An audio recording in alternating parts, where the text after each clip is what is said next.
Hi hello പുതിയൊരു വീഡിയോയിലേക്ക് എല്ലാവർക്കും സ്വാഗതം. എല്ലാവർക്കും സുഖമാണെന്ന് വിചാരിക്കുന്നു. ഞങ്ങൾക്കും ഒരുവിധം സുഖം തന്നെ. അപ്പോൾ വീഡിയോയിലേക്ക് പോവാം.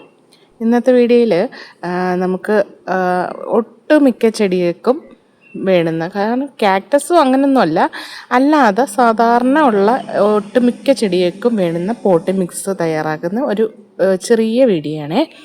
അപ്പോൾ അതിനെന്തൊക്കെയാണ് വേണ്ടതെന്നുള്ളത് ഞാൻ പറഞ്ഞുതരാം. ഇതിനകത്ത് ഇപ്പോൾ ഞാൻ ഇട്ടേക്കുന്ന മുയൽ കമ്പോസ്റ്റാണ്. മുയൽ കാഷ്ടത്തിൻ്റെ കമ്പോസ്റ്റും ചകിരിച്ചോറും പിന്നെ മേൽമണ്ണും പിന്നെ കുറച്ച് സാഫും.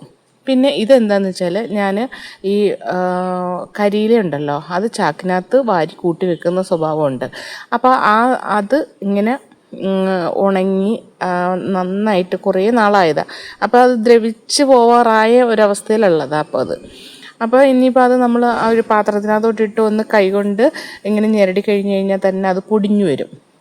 അപ്പോൾ അതും കൂടെ ഞാൻ ഈ പോട്ടി മിക്സിനകത്ത് ചേർക്കും. പിന്നെ വേറൊന്നെന്ന് പറഞ്ഞു കഴിഞ്ഞാൽ സാഫും ഇതിൻ്റെ കൂടെ ചേർക്കണം. കാരണം ഈ കരിയിലയും ഒക്കെ ഈ കമ്പോസ്റ്റും ഒക്കെ ഉണ്ടല്ലോ, കുറേ നാൾ നമ്മളിങ്ങനെ വെച്ചേക്കുന്നതല്ലേ. അപ്പോൾ അതിനകത്ത് ഈ പൂപ്പലും കാര്യങ്ങളൊക്കെ ഉണ്ടെന്നുണ്ടെങ്കിൽ ചെടിയെ ചിലപ്പോൾ ബാധിച്ചാൽ അത് ഉണ്ടാവാതിരിക്കാൻ വേണ്ടിയിട്ടാണ് സാഫും കൂടെ ചേർക്കാൻ പറയുന്നത്.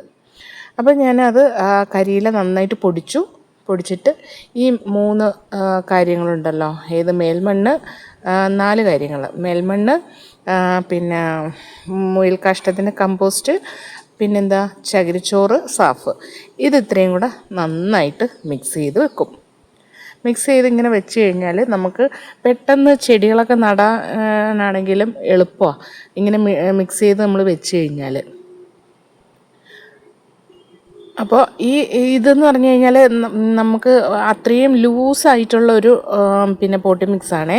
കാരണം ഏത് ചെടി നട്ടാലും നന്നായിട്ട് നല്ല പുഷ്ടിയായിട്ട് വളർന്നു വരുന്ന ഒരു പോട്ടി മിക്സ് ആണേ. അപ്പോൾ ഇത് കാരണം വേര് ഓടിയാൽ മാത്രമേ ചെടികളും മുകളിലോട്ട് നല്ല പുഷ്ടിയിൽ വളരുള്ളൂ. അപ്പോൾ അത്രയും നല്ലൊരു പോട്ടി മിക്സാണ്. അപ്പോൾ എല്ലാവരും ഒന്ന് ട്രൈ ചെയ്ത് നോക്കണം. ഈ കമ്പോസ്റ്റിന് പകരം വേറെ ഏത് കമ്പോസ്റ്റ് ആയാലും മതി. അപ്പോൾ ഇത്രയേ ഉള്ളൂ. അപ്പോൾ വീഡിയോ ഇഷ്ടപ്പെട്ടാലോ ഒന്ന് ലൈക്ക് ചെയ്യണേ, കമൻറ്റ് ചെയ്യണേ, സബ്സ്ക്രൈബും ചെയ്യണേ. Okay, thank you.